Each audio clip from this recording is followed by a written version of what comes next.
శ్రీమతే ముఖం మమ ముఖగౌరహి మమ శోభన భూజాకు సంచ భగం కురు జగన్నాథమదగ్నే శ్రద్ధాయై జగన్నాథాన్యై దివాంగామపేహం భగేన సహ వర్చసా ఓం సహిరత్నానిదాశే సుభాతి సవితా భగః తం భాగం చిత్రమీమహే రాజాధిరాజాయ ప్రసత్యసాహినే నమో వయం వై శ్రవణాయ కుర్మహే సమే కామాన్ కామకామాయ మహ్యం కుబేరాయ వై శ్రవణాయ మహారాజాయ నమః ఓం యుగం వస్త్రాణి వసావసాధే యవోరక్షిత్ర మంత ఆజస్యం వర్చస్యకో సువీర్యకో రాజస్పౌష మౌర్ధిర్యం ఇదగో హిరణ్యం జైత్రజాజావిషతాం మాం ప్రాణాయతి పదాయ క్షమో సుభామితే భారత్ మాతా కీ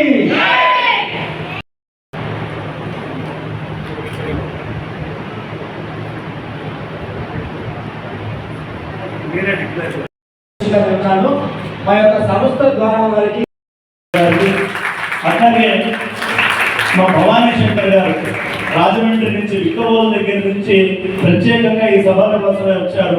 వారిని మా కరుణాకర్ సుబ్బుణ గారిని ఒక చిన్న మంత్రం స్వస్తి చెప్తూ దండ వేయవలసిందిగా కోరుతున్న ఇరువురు. పుష్పాపతే ప్రసోపతే ఫలనేన ఫలాముత అష్టాజవ సజత్పరే వీరధప్పార దిష్టవా ఆగత్యాస్మే అభిషోదాతో భగవతీకో హృదయో నివేదే ఇదం వేత్వాపతుజా రగత్యం విదేవ పుత్ర మఖిరక్షతా దేవం పురుషస్యతేంద్రియాజస్యేవేంద్రియే ప్రతిష్టతి.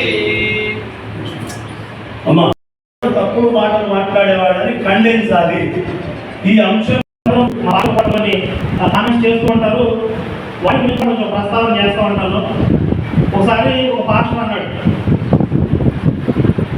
హిందూ దేవుడు అయితే ప్రతి యుగంలో చాలాసార్లు వచ్చారు, మా దేవుడు అయితే ఒకేసారి వచ్చాడు. అంటే ఒకసారి వస్తేనే పని అయిపోవాలి, మళ్ళీ మళ్ళీ వస్తున్నారు అంటే ఒకసారి వచ్చినప్పుడు పని అవ్వలేదు అని అర్థం అన్నాడు. కానీ ఇక్కడ వాస్తవం ఏంటి అంటే ఇప్పుడు మనం వ్యవసాయం ఈ వాడికి బాధ్యత లేదు, ఆ దేవుడికి బాధ్యత ఉంది. ఈ పాషాణ మంత్రాలు లేకపోతే అజ్ఞానం ప్రబలితే వచ్చే ప్రమాదం ఏంటి, ఈ అంశం గురించి మాట్లాడితే బాగుంటుంది. అప్పుడు వాటిని ఎందుకు ఖండించాలి అనే అంశం గురించి మాట్లాడమన్నారు.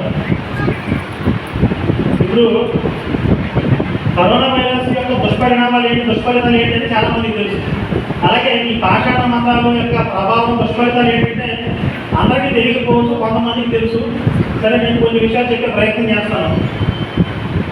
ముఖ్యంగా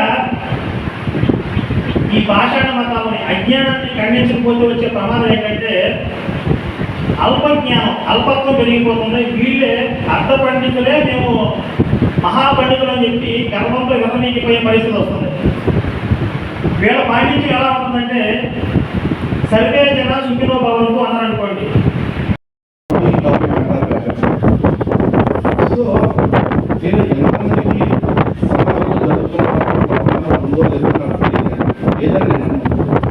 తెలియకపోవచ్చు, కొంతమంది తెలిసినా కూడా మాట్లాడకపోవచ్చు. వీళ్ళకి కళ్ళు మూసుకుని పాలు తాగుతున్న సందర్భంగా కళ్ళ ముందు అన్ని జరుగుతూ ఉంది.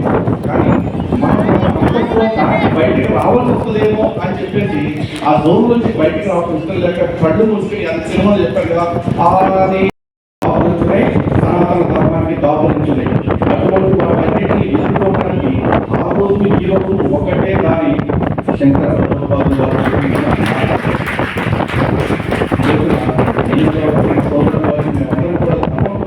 ప్రాణాలు పణంగా పెట్టి పోరాడుతున్నాం చెప్పిస్తున్నారు. ఎందుకంటే ఈ రోజు ఆ ప్రాణాలను పణంగా పెట్టి ఎదుర్కొనుకోవాల్సిందంటే ఈ రోజు మేము బతుకున్నాం. కానీ ఆ కళ్ళ మధ్య ఎంతో మంది జనములు ధర్మం కోసం పనిచేస్తూ చనిపోతున్నారు. కేరళలో, కర్ణాటకలో, మహారాష్ట్రలో, రాజస్థాన్లో పని చేసుకుని ఒక నల్లపు పొట్టిన పుస్తకం పట్టుకొని వస్తాడు. వచ్చి ఏమన్నా నీకు తెలుసా మీ దేవుడు పాపాత్ముడు అంటాడు. సరే అసలు దేవుడు పాపాత్ముడు అనే ముందు దేవుడు అంటే ఏమిటి, పాపం అంటే ఏంటి అని చెప్తా వస్తాడా? వాడికి తెలియదు.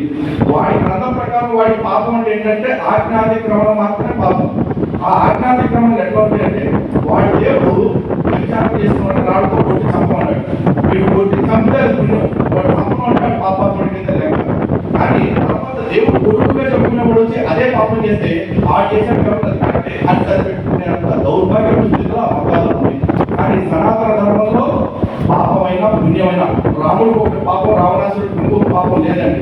ఒక తప్పు రాముడు చేసిన పాపమే, రావణాసురుడు చేసిన పాపమే, కృష్ణుడు చేసిన పాపమే, భక్తుడు చేసిన పాపం. ఎందుకంటే సనాతన ధర్మంలో ఎటువంటి పార్షియాలిటీ ఉండదు. ఈవెన్ దేవుడు అనేవాడు ఎట్లా ఉంటాడంటే ఇప్పుడు సగం కనుక్కోవచ్చు. కాబట్టి మీ దేవుడు అట్లా చేశారు, ఎట్లా చేశారు, మా దేవుడు ఎలా చేసినా సరే సాక్షాత్తు భక్తుడైనా సరే పాపం చేస్తే వాడి ఆయువు తీరిపోయిన ఆ భగవంతుడే వచ్చి సంహరించాడు. కానీ వీడు నా భక్తుడే కాబట్టి వీడు రుణమాఫీ ప్యాకేజ్ ఇచ్చేద్దాం, వీడి పాపాలను మాఫీ చేద్దామని దేవుడు ఎప్పుడు అనుకోవాలా. అది సనాతన ధర్మం మంది. అయితే ఈ సనాతన ధర్మం వారసత్వాన్ని అందించిన మన దగ్గరికి దాడులు చేసుకోవాల్సిన ఒకసారి చెప్పాలండి. 1 క్రైస్తవులు, 2 ముస్లింలు, 3 నాస్తికులు, 4 కమ్యూనిస్టులు, ఇలాంటి వాళ్ళు అందరూ పోను. ఇప్పుడు కొత్తగా ఎవరు తెలుసా, మన హిందువుల్లోనే ఉన్నారని బ్రహ్మకుమారి అనే సంస్థ వస్తుంది. ఆ సంస్థ వాళ్ళు ఎట్లా వస్తారంటే మొగుడు పెట్టాలని అన్నాచెల్లి అక్కాతమ్ములు